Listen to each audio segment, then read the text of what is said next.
네, 오늘 마태복음 21장 말씀을 통해서 오늘은 매우 중요한 두 가지, 곧 권위에 대해서, 그리고 하나는 순종에 대해서 하나님 말씀을 배우는 시간이 되기를 바랍니다. 예수님께서 이제 마지막 한 주간을 위해서 예루살렘에 올라가셨습니다.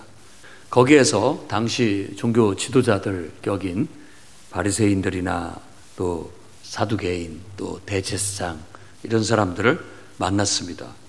오늘은 대제사장과 백성의 장로들이라고 한다면 그 백성들 중에서 지도층, 지도자, 어른, 보통 장로라고 하면 직분을 말하기보다 일단은 보통 명사로서 어른을 말합니다. 어른.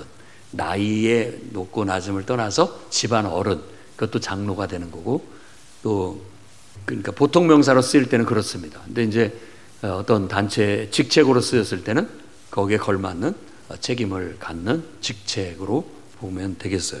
여기서는 백성들의 장로니까 어떤 각 지파의 집안의 어른이기도 하고 또 지도자 역할을 하는 사람이라고 볼 수가 있습니다. 그들이 나와서 예수님의 권위를 문제 삼았어요. 네가 무슨 권위로 이런 말을 하고 다니느냐, 이런 말. 그리고 누가 이 권위를 너한테 줬느냐.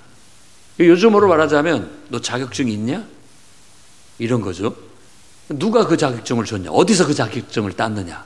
그게 이제 권위가 되는 거죠. 그래서 요즘도 이제 우리가 신학교를 졸업한다든지 또 소정의 교육 과정을 이수한다든지 이런 것들이 그런 권위를 부여하기 위한 하나의 과정으로 그렇게 쓰여지곤 합니다. 그래서 어느 정도 어떤 자격이 주어졌는지, 그럴 만한 자격이 있는 사람인지. 그러니까 지금 이 유대인들의 지도층들이 예수님의 권위를 의심하고 있어요. 네가 이런 말할 자격이 있느냐, 이런 식이죠. 그리고 그런 자격을 누가 줬느냐라고 말하는 거예요. 그러자 예수님이 답변을 했죠. 그래, 내가 말해주겠는데 먼저 내 대답부터 내가 묻는 질문에 먼저 답을 해라. 요한이 너희에게 베풀었던 그 침례, 그 세례, 그 침례는 하늘로부터 왔느냐, 땅으로부터 왔느냐, 이걸 물었어요. 거기에 답변해봐라. 그럼 나도 답변해주겠다 라고 하자 자기들끼리 이제 속닥속닥 합니다. 야, 이거 하늘로부터 왔다. 이건 하나님께로부터 명령을 받고 하나님이 주신 말씀에 의해서 회개의 의미를 담은 침례를 베풀었다라는 뜻이거든요. 하늘로부터 왔다라는 것. 이게 다 사람들은 요한이 하나님께서 보낸, 하나님이 세우신 선지자라고 믿고 그가 하는 말도 하나님의 말씀으로 믿고 순종해서 침례도 받고 했는데, 여기에서 우리가 이게 솔직히 말해서 이거 하나님께로부터 온 일이다 라고 하면 왜 믿지 않았느냐 라고 뭐라고 할 거 아니냐. 그러니까 그게 사실 정직한 얘기인데, 정직하게 말하면 왜 그럼 믿지 않았느냐, 이렇게 책망을 들을 걸 예상을 해서 접어드립니다. 그리고 그 다음에는 이건 땅으로부터 왔다. 그 말은 곧 사람이 만든 거다, 이런 뜻이에요. 땅으로부터 왔다는 건 요한이 임으로 자기가 침례를 줬다라는 것이 되는 거죠.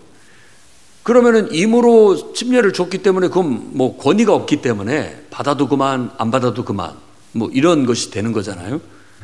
그래서 땅으로부터 왔다라고 말하고는 싶은데 그렇게 말했다가는 지금 요한을 하나님이 보낸 선지자로 믿고 있는 이 사람들한테 봉변을 당할 것 같으니까 그것도 또 접어드려요. 그래서 결국은 그들이 결정한 바는 모른다는 겁니다. 모른다라는 게 어떤 걸 피해가는 아주 좋은 현명한 답변이죠. 난 모르겠다.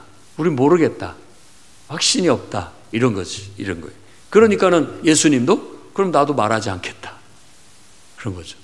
사실은 분명한 정직하고 진실된 마음으로는 예수님이 하나님께로부터 온 분이라는 것을 적어도 믿어요. 느끼고 있어요, 사람들이. 그런데 그의 권위를 인정하고 있지 않는 그런 문제를 갖고 있었던 거죠. 그래서 예수님은 한 예를 들어서 교훈을 합니다. 이 권위와 순종에 대한 교훈을 주기 위해서예요. 그래서 어떤 아버지가 있는데 두 아들이 있다. 아버지가 큰아들한테 가서 밭에 가서 좀 일 좀 해라. 그러니까 큰아들이 네 알겠습니다 그렇게 하지요 라고 하고 안 갔어요. 안 했단 말이에요. 그리고 둘째 아들한테 가서 너도 가서 좀 그 일 좀 해라 그랬더니 아 제가 왜 해요? 싫어요. 안 갑니다 라고 했는데 가만히 생각해 보니까 또 아버지 말씀이 그렇게 했는데 안 듣기는 뭐하니까 갔다는 거예요. 가서 일을 했어요. 그러면 이 두 아들 중에 누가 아버지 뜻대로 행한 자냐라고 했을 때 답은 명확하잖아요. 둘째 아들입니다 라고 얘기한 거예요. 그러면서 이 비유를 통해서 당신들의 모습이 첫째 아들 같다. 첫째 아들 같다. 하나님을 사랑한다고 하고 하나님을 예배한다고 하고 하나님 말씀을 누구보다 잘한다고 하면서도 사실은 하나님의 뜻을 거스리고 있는 그런 모습이다. 그러나 너희들이 오히려 정죄하고 이렇게 밀어내고 미워하는 세리들 또 몸파는 여자들, 어떤 불경건한 여인들 이런 사람들을 보면은 너희들이 이런 사람들이 무슨 예수를 믿는다고 교회 오는 것도 좀 부끄럽다 오지도 마라 뭐 이런 식으로 하는 그런 사람들은 오히려 처음에는 저런 사람이 어떻게 하나님을 믿느냐 하나님 말씀도 잘 모르고 하나님 앞에 올바로 할지도 못하고 죄짓고 사는 저런 사람들이 어떻게 하나님을 섬기겠느냐라고 했지만 그들은 우리가 죄인이구나 라는 걸 깨닫고 요한에게 와가지고 우리도 우리 죄를 씻고 새로운 삶을 살고 싶습니다 라고 했다는 거예요. 그러니까 모든 죄인들을 다 포함해서 하는 말이 아니에요. 자기가 죄인지를 깨닫고 하나님 말씀 앞에 회개하고 이제는 내가 새 삶을 살겠습니다라고 했던 이 사람들을 보고 둘째 아들과 같다라고 얘기를 하고 있는 거예요. 그러면서 큰 교훈을 주고 있어요. 그래서 오늘 저도 이 권위와 순종에 대한 주제를 가지고 세 가지를 말씀드리려고 합니다. 첫 번째는 참된 권위를 인정한다는 것은 순종의 출발점이라는 거예요. 그러니까 우리가 하나님을 섬기는 데에 있어서도 하나님의 권위를 인정해야 신앙이 입문이 되는 거예요. 하나님을 인정하라. 그러니까 예수 믿으라는 말은 예수님이 너의 창조주이고 예수님이 너의 구원자이고 예수님이 너의 심판자라는 것을 인정해라 라는 거거든요. 그걸 인정해야 믿음이 시작되는 거예요. 그걸 인정해야 거기서부터 순종이 나오는 거죠. 교회 나와라. 교회 나와라. 예수 믿고 교회 나와라. 교회는 누구든지 올 수 있습니다. 발걸음을 하는 건 진짜 믿으려고 하는 사람도 올 수 있고 믿어볼까 하는 사람도 올 수 있고 전혀 안 믿기는데 그래도 인간관계가 있지 한번 오라고 하니까 가는 준다 이런 마음으로 오는 경우도 있어요. 그런데 정말로 예수님이 우리의 창조자이고 우리의 구원자이고 그분이 우리의 심판자라는 사실을 인정하고 그분의 권위 앞에 순종하는 순종이 없다면 그건 진정한 구원이라고 할 수가 없겠죠. 진짜 예수님을 믿는 진실된 믿음이라고 할 수 없겠죠. 그래서 먼저가 우리가 예수님이 누군지를 알고 그 권위를 인정할 때 거기서부터 신앙이 시작되고 그 신앙은 순종으로 열매를 맺게 된다라는 겁니다. 오늘 예수님을 인정하지 않았기 때문에 그들은 예수님의 말을 무시하게 되고 그 말을 받아들이지 않고 순종하지 않게 되었던 것이죠. 그래서 이 권위의 문제는 우리가 신앙생활을 할 때 아주 중요한 어떤 의미를 갖습니다. 여러분들이 이 사람들이 묻는 것처럼 그 권위가 어디서 왔느냐? 저 말이 하나님께로부터 주어진 거냐? 사람으로부터 온 거냐? 이 질문은 늘 해야 되고 분별을 해야 됩니다. 그러니까 여러분들이 무조건 담임 목사님에게는 순종해야 돼, 순종해야 돼. 이 무조건이라는 것이 아니에요. 그건 하나님이 세우신 종이냐, 하나님이 사용하시는 일꾼이냐, 이게 중요한 거죠. 왜냐하면 모든 주의 종의 권위는 거기서 오는 거니까. 그래서 나도 그렇고 우리 모든 주님의 일꾼들은 장로님도 그렇고 권사님도 그렇고 집사님들도 마찬가지예요. 하나님이 나를 불렀고 하나님이 나에게 이 사명을 주셨다라고 확신이 있어야 됩니다. 그러니까 주의 종도 나는 주의 종이다, 나는 주님의 종이다는 분명한 확신과 정체성이 있어야 되겠죠. 근데 그런 말만 한다고 해서 되는 게 아니고, 정말 참 선지자는 자기 말을 하는 게 아니잖아요. 자기 뜻을 이루는 것도 아니고 하나님이 주신 사명을 갖고 하나님이 주신 말을 전달하는 게 그게 참 선지자예요. 그게 정말 하나님께로부터 온 말인지 그게 하나님께로부터 주어진 사명인지를 생각해야 되는 거죠. 그걸 분별을 해야 우리가 분명하게 주님을 섬길 수가 있게 되는 겁니다. 그리고 정말로 여러분이 소속되어 있는 교회 목회자가 하나님이 쓰시는 종이 받고 그의 하는 말이 하나님이 주신 말씀을 우리에게 전달하는 거라고 믿는다면 그 권위를 인정하는 거예요. 그 권위가 인정돼야만 순종이 되는 거죠. 안 그러겠습니까? 그리고 거꾸로 말하면 순종하지 않는 이유가 뭐예요? 그걸 인정이 잘 안 돼서?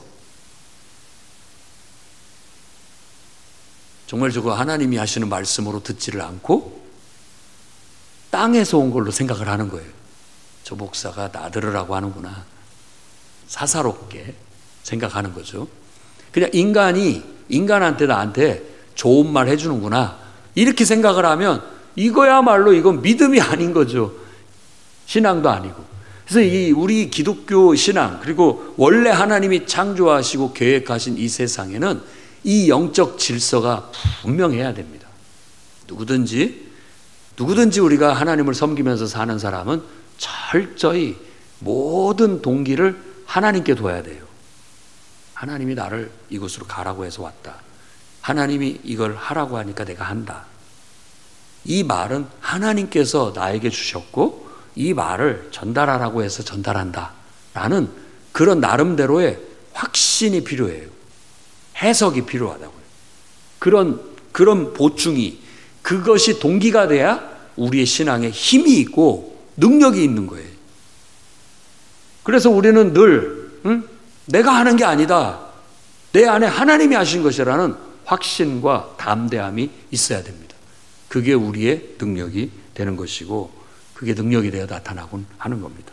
그런데 이렇게 그걸 믿지 못하는 사람들은 결국은 배척하게 되고 하나님의 말씀을 전하는 자나 또 주의 일을 하는 자를 핍박하는 역할을 하고 말아요. 결국은 방해하는 역할을 하고 마는 거예요. 이 대제사장과 장로들이 하나님을 회방한다라고 눈꽃만큼이라도 생각했을까요? 자기들의 확신을 갖고 있었을 거예요. 그걸 자기의라고 하는 겁니다. 자기의. 자기들 생각에 옳은 대로 한 거예요.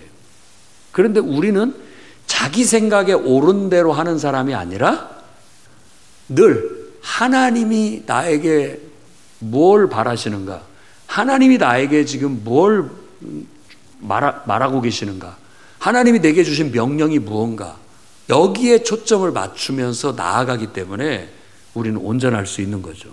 그런데 그렇지 않고 내가 갑자기 기분이 나빠졌어, 내가 하기 싫어졌어, 내 자존심이 상했어, 이런 것 때문에 어떤 일을 결정하고 한다 안 한다 해버리면 그건 땅에서 온 일이잖아요.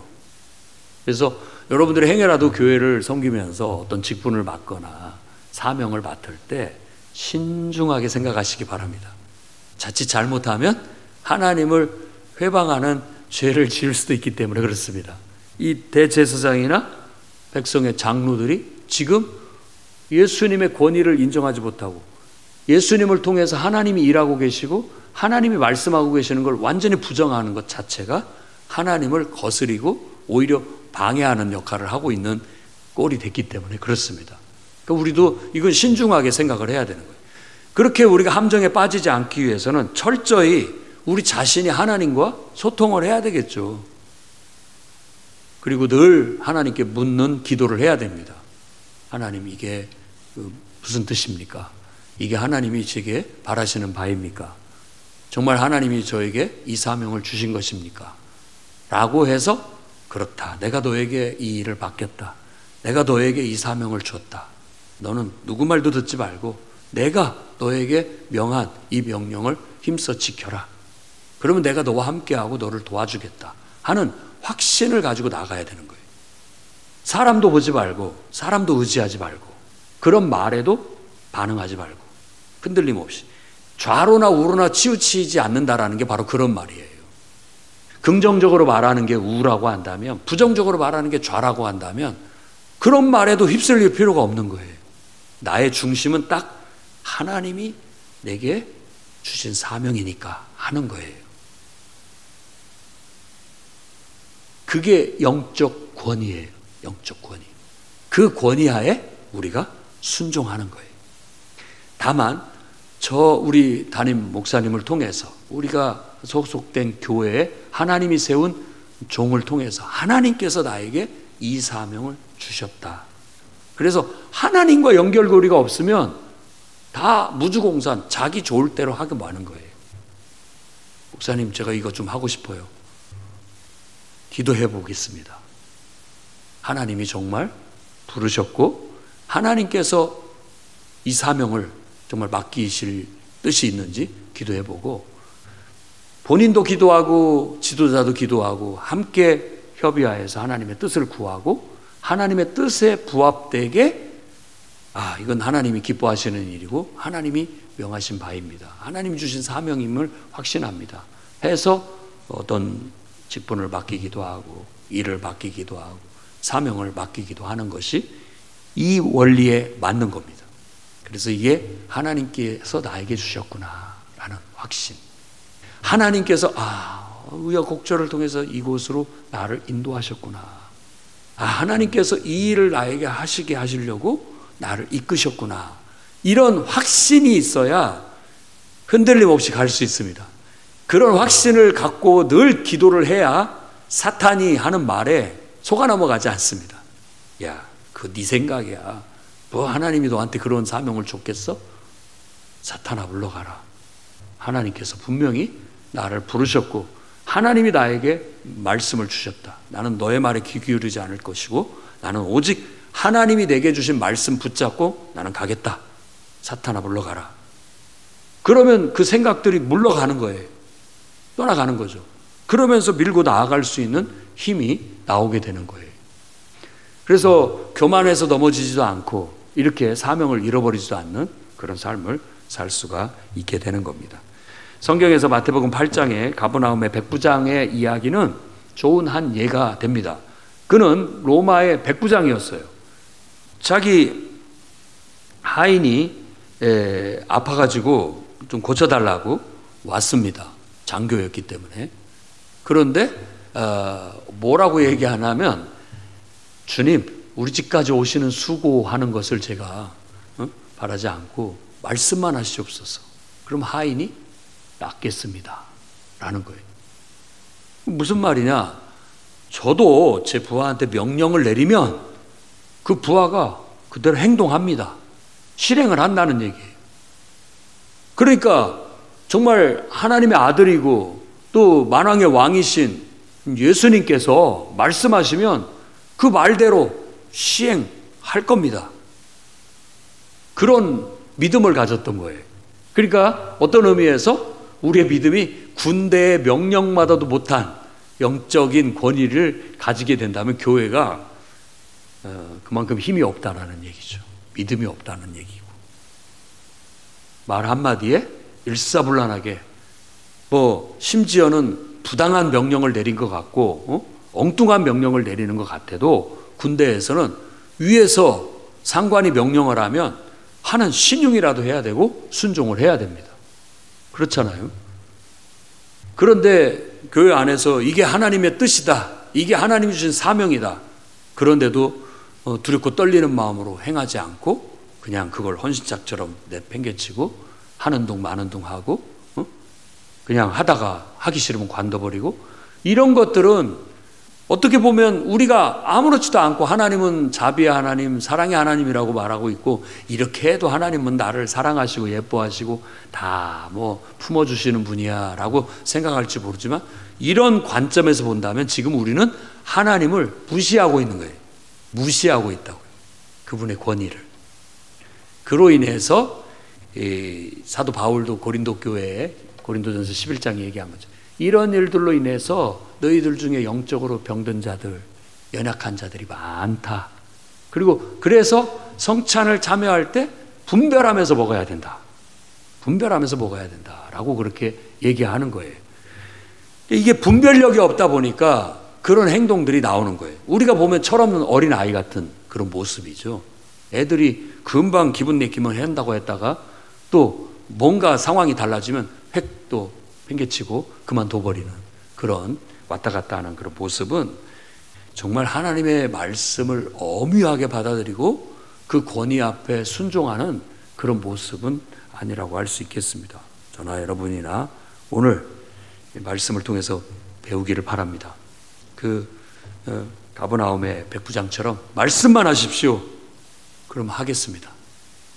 말씀만 하십시오. 그럼 그대로 됩니다. 나도 부하가 있고 내가 말만 하면 다 듣습니다.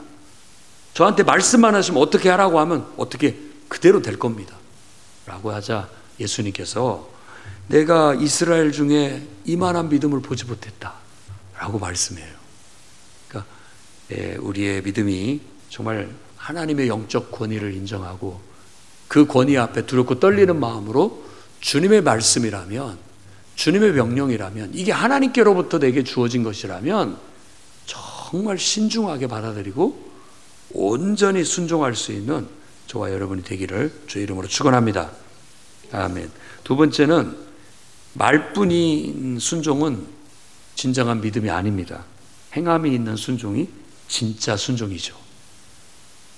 그래서 두 아들의 비유에서 분명히 보여주고 있습니다. 큰 아들은, 첫째 아들은 하겠다고 해놓고 안 해버렸어요. 둘째 아들은 처음에는 안 한다고 했다가 뉘우치고 아버지 뜻에 순종했다라는 거예요. 결국은 하겠다 안 하겠다 말보다도 순종을 했느냐 안 했느냐를 갖고 평가를 하게 된다라고 말하는 거예요. 사실 우리는 기쁘게 주의를 해야 된다고 하지만 안 기뻐도 기분이 막 나쁘고 화가 나고 막 하기 싫어도 순종하면 그게 하나님 앞에 드려지는 것이 되는 겁니다. 근데 내가 기분 좋을 때만 하고 기분 나쁘면 안 하면은 그것 자체가 안 하는 것이 불순종이 되는 거예요. 한번 생각해 보십시오. 여러분들이 주님을 섬기는 것이 내 기분에 따라가고 있는가, 내 생각을 따라가고 있는가, 하나님을 따라가고 있는가. 내 생각을 내려놓고 하나님의 뜻을 따라 나 자신을 쳐서 복종시키고 있는가. 그렇게 해서 뭔가 행동이 꾸준하게 나오게 된다면 그것이 곧 참된 순종이라 할 수 있다라는 겁니다. 그래서 야고보서는 2장 26절에 영혼 없는 몸이 죽은 것 같이 행함 없는 믿음은 죽은 것이다. 말만 한다고 되는 거 아니다. 말은 그렇게 잘하는데 행동하는 게 하나도 없어요. 그러니까 어떻게 보면 그 말 잘한다라는 말 속에는 이렇게 하면 됩니다. 의견이 너무나 좋아요.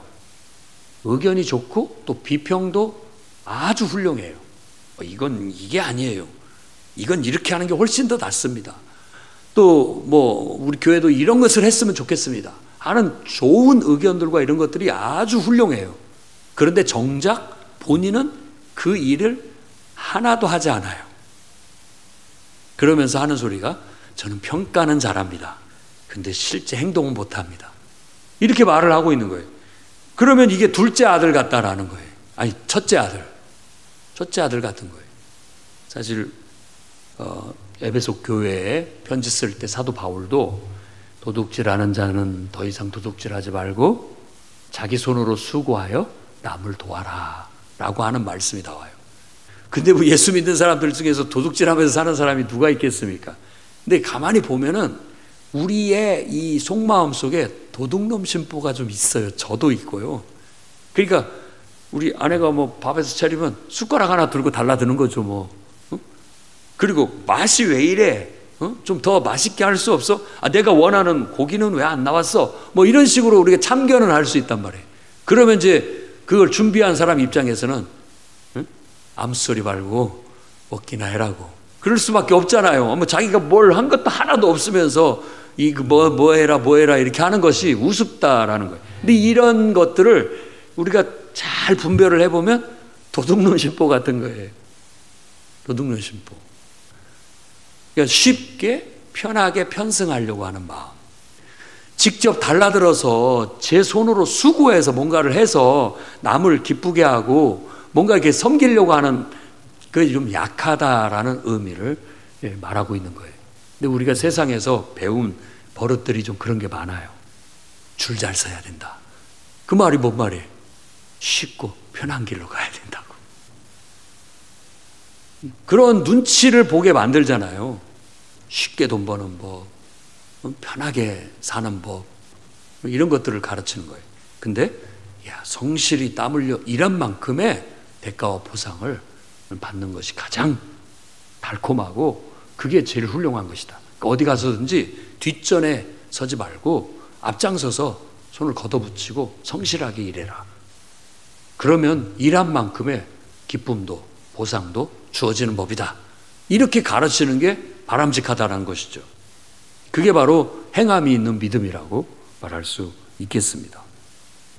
그래서 여러분들도 말보다도 먼저 행동이 더 앞서고 또 행동이 따라갈 수 있기를 주의 이름으로 축원합니다.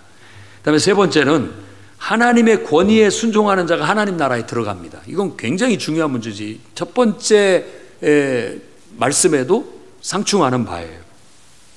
그러니까 하나님의 말씀에 순종하는 자가 하나님 나라에 들어가는 거예요.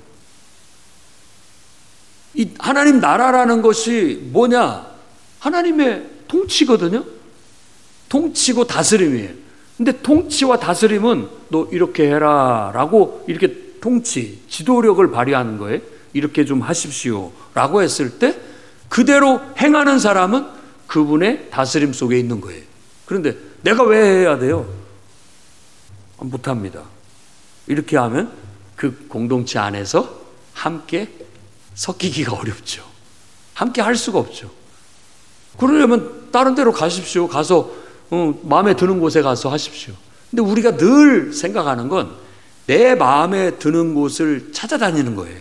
그런데 내 마음에 드는 것은 한순간뿐이에요. 그리고 여러분 마음에 드는 것은 여러분이 여러분의 공동체를 세워도 여러분 마음에 안 들어요. 무슨 말인지 알겠습니까? 그러니까 초점을 거기에다 맞추면 평생 만족이 없고 어디서도 정착할 수가 없어요. 그런데 이게 하나님 뜻인가 보다. 내가 싫어도 내가 불편하더라도 이것이 하나님이 나에게 나를 뜻하는 바고 나를 이곳으로 인도하신 하나님의 뜻이 사명이구나 라고 받아들이면 나를 맞추게 되는 거예요.